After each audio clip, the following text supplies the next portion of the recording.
Hello and welcome to North Country Matters. My name is Donna Seymour. I'm a member of the St. Lawrence County League of Women Voters, one of the civic partners for our show.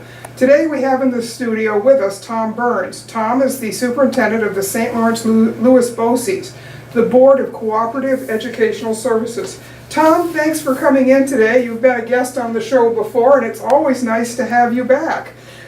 Today, instead of talking about back to school things, we're actually talking about the BOCES renovation vote, which is coming up next month for upgrades to the 3 technical centers in the district.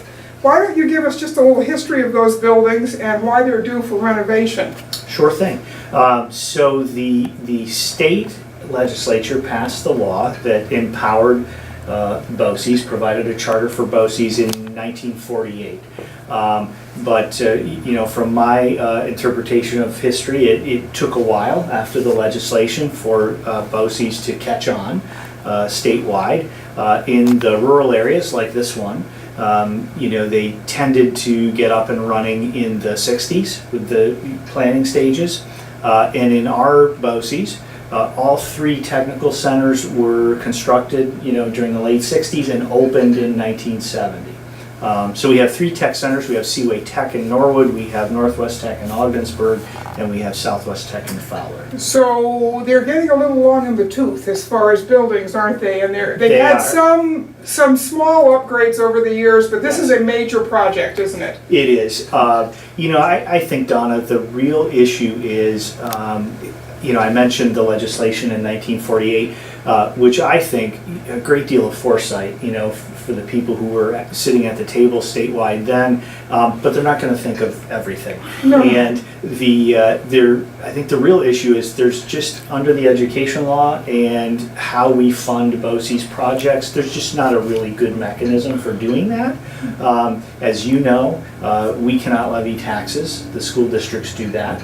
And so 100% of our revenue comes from the fees that the 18 component districts pay us for our services. So we can't go directly to the public like the school districts do. We have to go with our tin cup, as I say, to the school districts. And I think why we're in the predicament we're in is, there's never really a good time to do that, right? To go to the school districts and ask, certainly for that kind of funding. We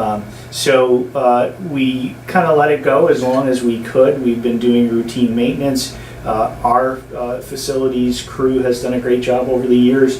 They routinely take down walls and put them back up and reconfigure space and do general maintenance.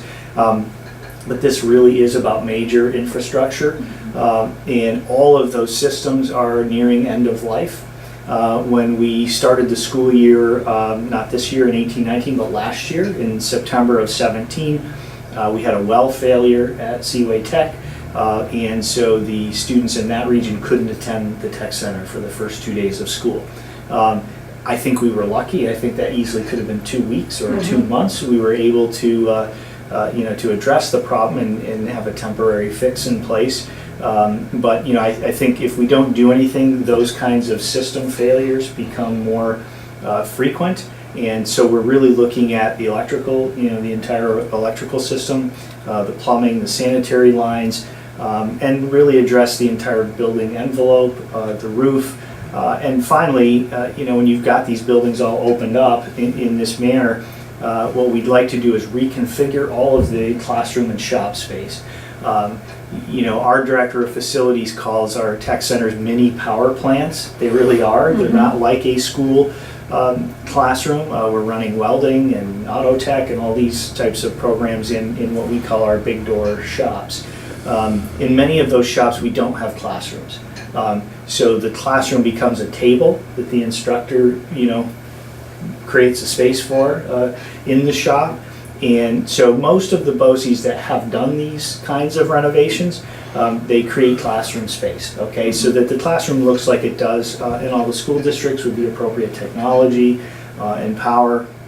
and also a line of sight. So, you would have a classroom, ideally within a shop where there are windows so that the teacher and maybe teacher assistants could have students in the classroom and in the shop working at the same time. So, but for safety reasons, they're not completely separate with solid walls between them. That's right. Yeah. That's right. Yeah. So again, while we're addressing these other problems, we want to recreate those instructional spaces so they look like 21st century spaces, and certainly with the jobs and industries of the future, we want to have that space and the appropriate power and the electricity and the things they need there for them.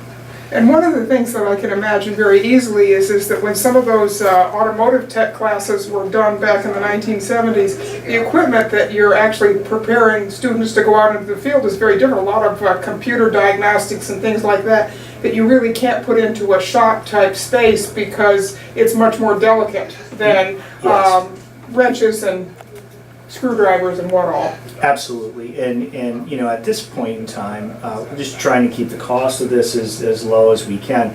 The equipment you describe, that won't be included in the project.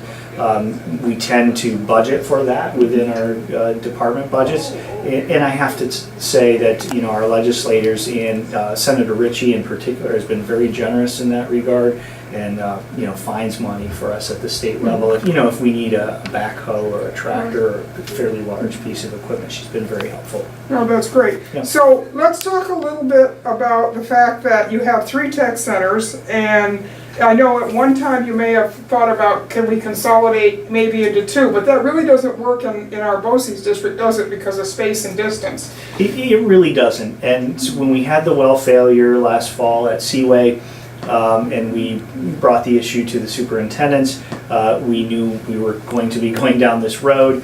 And so, several of the superintendents said, hey, can we look at this? And it had been looked at in the past, but not in the recent past. So we did reach out to some consultants who happen to be retired BOCES district superintendents and people who do this kind of work in the field, sure. in their retirement. And basically what they came back with, and of course we asked our internal folks and our building principals and the people who transport the students to each site. Our county's over 2,600 square miles. We are one of the top 3 largest BOCES in terms of our footprint. We really just have St. Lawrence County and a sliver of Lewis County. But because St. Lawrence County is so huge, when you compare it to other BOCES across the state, it really looks like 3 entire counties within a county, the way our population centers are out there. And the transportation time ultimately gets in the way of, because these programs are half-day instructional programs. So what we find is that even with the current configuration, we have quite a variation between when the first school district bus arrives and when the last one does. So we did look at that, and of course, you would have been talking about I guess I would say a mega center or 2, and the cost goes exponentially up. You couldn't just build up from what you have. You'd probably have to think about relocating and starting fresh. So that's going to add to the cost, isn't it? It would, and the other factor there, Donna, is then you're sitting with 3 old tech centers that now what do you do with? Right. I think Fowler and Ogdensburg and Norwood are all proud of the fact that they host those tech centers and they have that tech center in their community, and they very much wanted to retain that.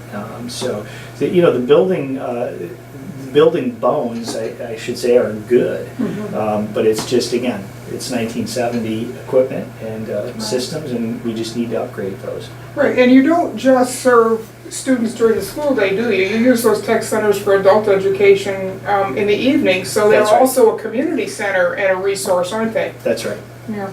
So let's talk a little bit about how the overall kind of cost that we're talking about and how they're going to be apportioned between the 3 tech centers, because you've got different amounts of money going into each one, don't you? That's right. So the total cost estimate that the architects have given us is $45.3 million to completely renovate all 3 tech centers. And the way that breaks out is 18.3 million at Seaway Tech in Norwood, 15.4 million in Ogdensburg at Northwest Tech, and 9.8 million at Southwest Tech. That breakout didn't surprise us because Seaway is by far our most populous center. The student density there is very high. I mean, it's packed to the gills. There's just no extra space at Seaway. And you have a lot of fairly large districts that surround that tech center. It's not like these are little districts, are they? That's right. And you know, so as chance would have it, most of our larger districts are, you know, on that end of the county. Ogdensburg is a little bit better off. We won't need as much additional new space. So at Seaway Tech, we're looking at about probably 10,000 square foot of additional space, which would include some regular classrooms, but 2, you know, large size shops with classrooms. Southwest Tech is the smallest budget because it is the smallest center. It has the smallest number of districts that send there, and they also tend to be small districts themselves on the southwest side of the county. The other thing with Fowler is about 10 years ago we did do a small addition there.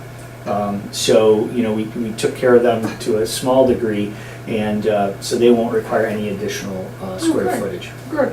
So, Tom, let's talk a little bit about how these renovations are going to help BOCES meet the needs of students in the 21st century, because education is not what it used to be in 1970 by any means, is it? So, I mean, you've got a lot of different programs, new programs, and you're really trying to train students for jobs in the 21st century now. Yes. And that is not, that doesn't, education just doesn't look like what it used to. Not at all. Not at all. The trend, certainly statewide, nationwide, is towards more career readiness, towards career technical education. And, you know, I think, I don't know what the numbers were in 1970, but, you know, sitting here today, we have the highest participation rate in CTE programs of any BOCES in the state. So each day, 54% of all of our juniors and seniors across the county get on a bus and then get off a bus at one of those 3 tech centers that we've just been talking about. So our preliminary numbers for this year are 1,072 students across the county. And, you know, when I first arrived at the BOCES, I think that percentage was in the low 40s. So it grows by 1% or 2 each year. So there's great interest in CTE. You know, students are voting with their feet, so to speak. And we also went through a great recession earlier, you know, in the decade, where there was contraction in the school districts, and you know, program offerings and classes that they were offering, you know, have dried up. So home districts can't offer the kinds of variety of classes that they maybe did once upon a time, and that's where using the BOCES concept is so perfect, because it allows districts to lump students from a variety of places into a class that none of them could afford to host as individual schools. That's right. Yeah. And that was a part of the original concept in 1948, but it does seem to continue getting stronger. The other thing that I think changed, or has changed certainly since 1970, is in 1984 they passed the Carl Perkins Technical and Vocational Act. And so ever since then, there's been more and more federal support to the states. That was reauthorized in 2006, and it was reauthorized again this year. And so, yeah, again, there continues to be more and more emphasis on CTE. We offer 13 programs at Seaway, 12 at Northwest Tech, or excuse me, 12 at Southwest Tech and 11 at Northwest Tech. So the programs are very similar across the tech centers. We do have some slightly different programs in the different places, but again, I would say that, you know, those continue to be very important. You know, the other thing I should point out is, you know, that we're very concerned about results. Okay, and so that whether the students remain behind in their home district or they come to the BOCES, you know, there's been a huge shift in terms of looking at graduation rates, which have come up across the country and in New York State. And then we look at percentages post-secondary, who goes to college, who becomes employed, and those are critical.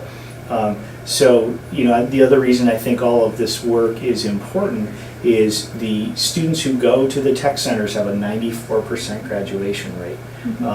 So I think that speaks for itself. And you know, it's a function of the students are motivated. They've chosen those programs. Right. They've chosen to take those courses. We have 54 opportunities for college credits at the centers.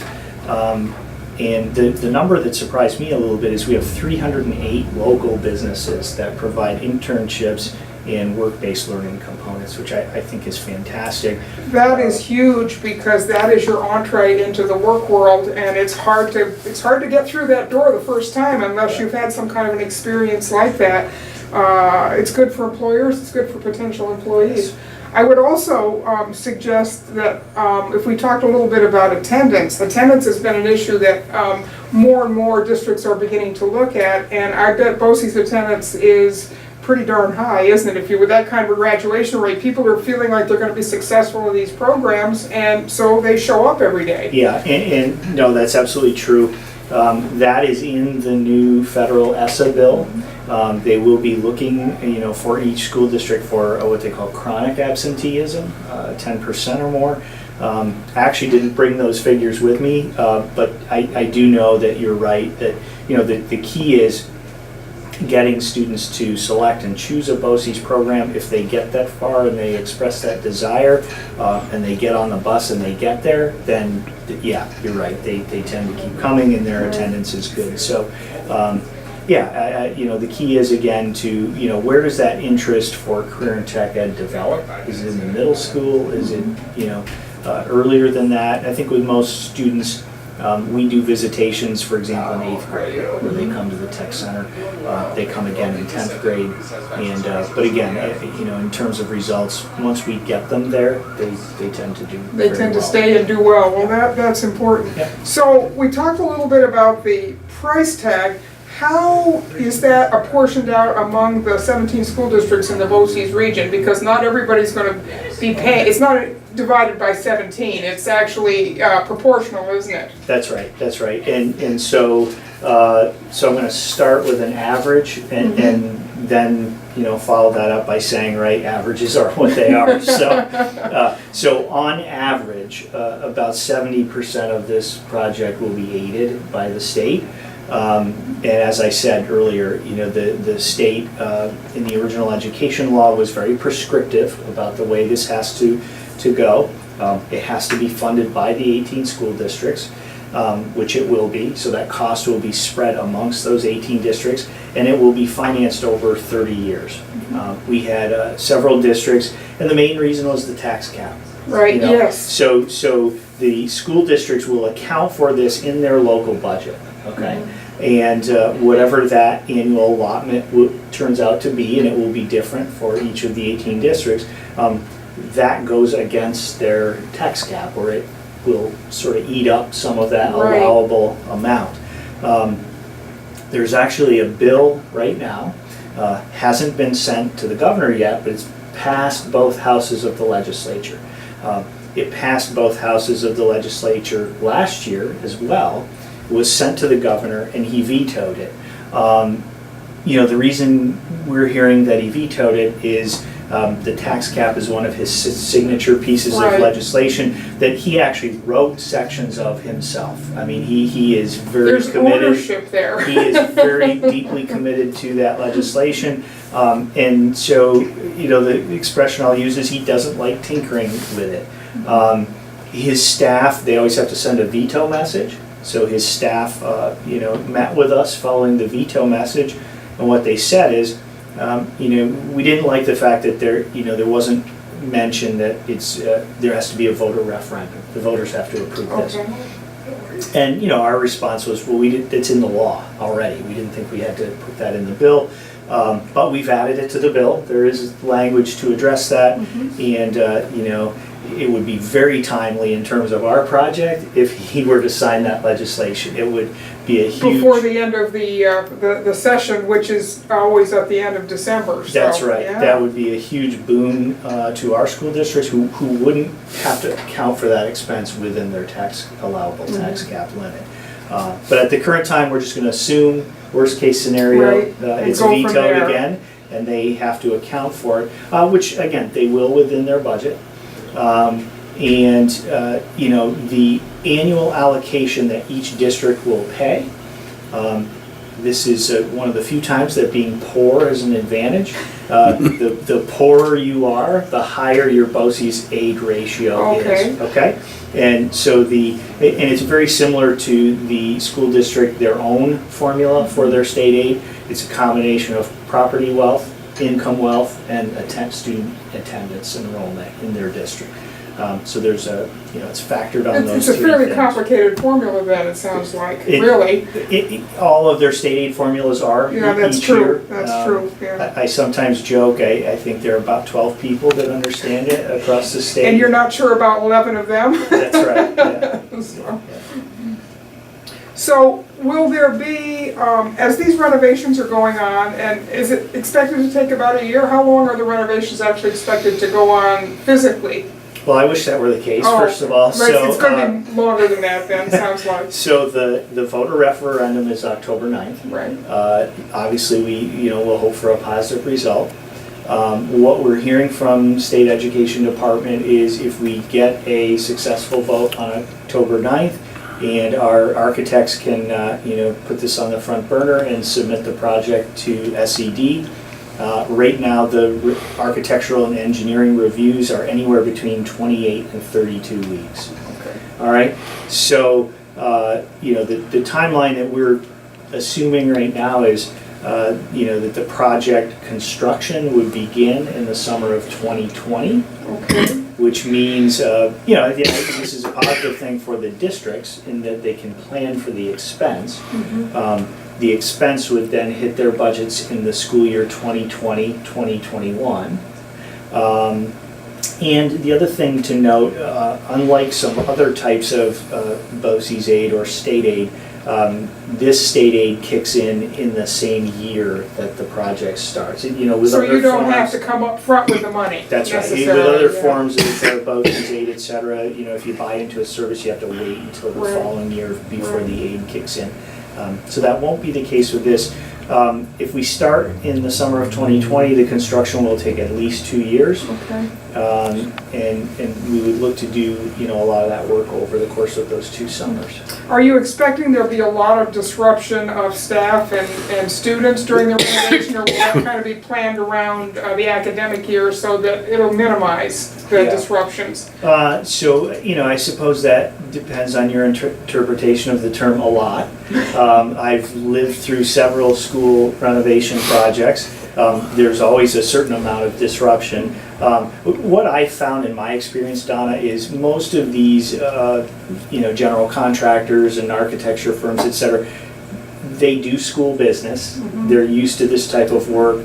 They know that they have to get the bulk of the work done in the summertime.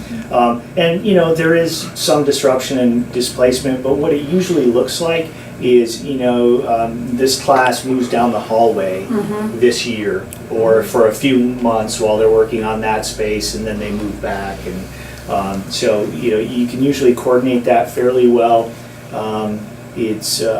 Fortunately it goes fairly quickly, and it's one of those things when you're in the midst of it, I wouldn't say it's fun, but when the project is done and you see the new space and you see what you've gained, it was well worth it. It's worth it. So let's talk, Tom, a little bit about the mechanics of the vote. It's going to be on October the 9th, and so tell us where the vote is going to be taking place and who's eligible to vote.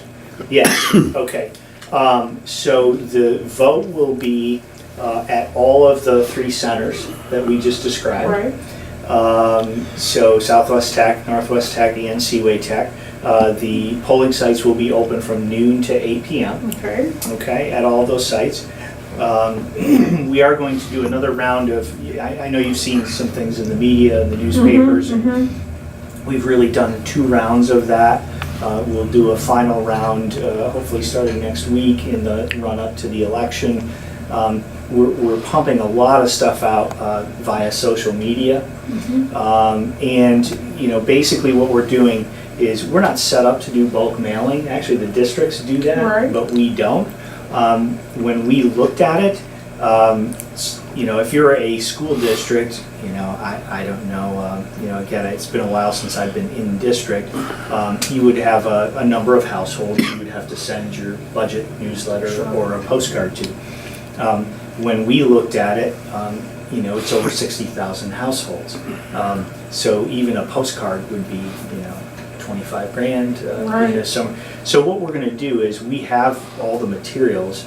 We're going to send them out to the school districts and have the school districts distribute them. And the school districts know their constituents the best. They know them better than we do. They know how people access their information, if it's Facebook, if it's on the school website, if they backpack the things home with students, if they send out mailings, and they could do one or all of those things. Depending on the timing in the district about what's already going out. Sure. That's right. That's Yeah. right. And who's eligible to vote, Tom? So you have to be a qualified voter in the St. Lawrence Lewis BOCES region, which means you have to reside within the footprint of the BOCES.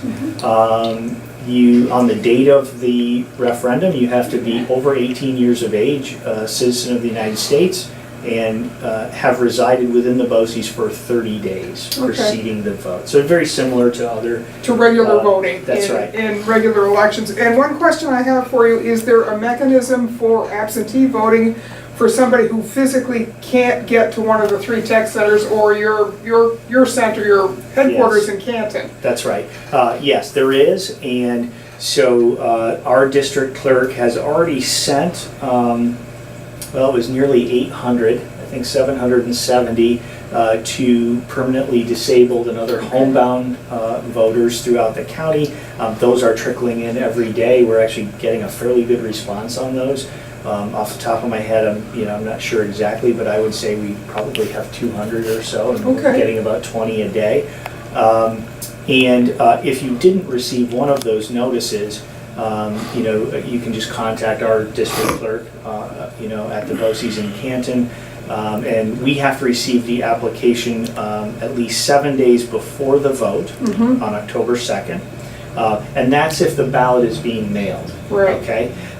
Now, if we're delivering the ballot to you and you're going to vote and give it back to us, then you just need to let us know by 4 p.m. on the day of the vote. Tom, a few weeks ago, North Country Now did a online poll, and they asked the public for their opinion on the renovations. And although that's a completely unscientific poll, 71% of the respondents were in favor. So that bodes pretty well for your project, doesn't it, in terms at least of the folks who have heard about it and who've thought about it a little bit? It was, we didn't know North Country Now was going to do that. They ran a story on the project, and then it popped up and we saw that they were going to be their weekly survey. So it was a good straw poll for us, and as you said, it was 74.1%. I think that's as strong as we could have hoped for. Their readership is high. Right. Well, of course, they're the one thing that covers the whole county for free, which is why they have such a great circulation, and they also have such great outreach. So yeah, we were very pleased with that. And when we dug into the survey, what we were really pleased with were the comments that people left. And sometimes those aren't always the most positive comments, but in this case, we saw a lot of the kinds of things that we think are characteristic of our programs, and the benefits in terms of graduates of our program. We know many of them stay in the North Country and raise families and start businesses and work here. And there seemed to be some recognition of that, and so we were happy with that. And I had Steve Todd in the studio last spring, and Steve is a BOCES superintendent down in the Jeff Lewis area, and they just went through a renovations vote that was very positively received by their district. Yes. So this seems like a good time for for BOCES to be looking to do these upgrades and renovations, just kind of across the board. So as we wrap up, Tom, is there anything you'd like to add? What would you like to leave in the mind of voters? So I guess I would say two things, and I just touched on it, is that the results speak for themselves. The students that attend the center, many of those students tend to stay here and work here and live here. So I think, if you think about it that way, it's an investment not just in these facilities, but in the economy of the North Country, for the future. So those of us that have come from several generations of people living here, we're obviously concerned about that. And the other thing I'd point out is, because the funding is complex, there's no doubt, is, I think people should understand there's no additional tax. We've had people call and ask us, does this mean I'm going to have another tax to pay? So this would be, again, as I described, spread across the 18 districts, highly state aidable and financed over 30 years to lessen the impact. So they'll see it right in their school district budget. Right. So, well, thank you for coming in today. All right. This is really, this is a very important vote. It's a very important renovation. The BOCES Tech Centers add a tremendous amount of educational value for the districts and the students in the 18 component school districts. And so, I urge people to find out what's going on, become informed, and take advantage of the vote on October the 9th. If you can't physically vote in one of the 3 tech centers or the Canton BOCES headquarters, by all means, apply for an absentee ballot and do it that way. So, thank you, Tom, for coming in. Thanks, it's been great to have you. Great to talk with Great you again. conversation, as always. Thank you. These productions of North Country Matters are filmed here in the Fred W. Cleveland Computer Center of the Potsdam Public Library. This show is a civic collaboration between the St. Lawrence County League of Women Voters, the St. Lawrence County branch of the American Association of University Women, and the Potsdam Public Library. Until next time, remember, our North Country matters.